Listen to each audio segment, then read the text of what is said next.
Oke guys, weekend vibes kali ini kita akan unboxing rice cooker Zojirushi versi 1 liter ya. Ini tipe NLAAQ10 made in Japan. Isinya ada manual book, kartu garansi, dan juga ini kabel dengan adaptor yang udah disesuaikan dengan connecting di Indonesia. Aslinya dari Jepang yang colokan 3 tadi. Kemudian ini rice cookernya, ini kapasitas 1 liter atau 5 cup.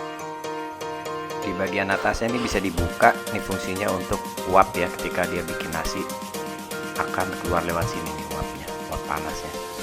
Di bagian dalamnya ini ada tempat buat ngukus, jadi bisa untuk manasin makanan atau somai dan lain-lain, bisa taruh di sini.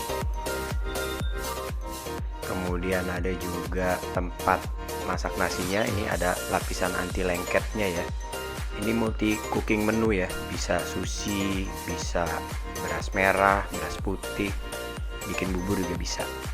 Nah, bagian atasnya ini bisa dibuka nih guys, panel yang ini. Jadi ketika mencuci tempat nasi tadi, ini juga bisa dilepas dan dicuci, dibersihkan.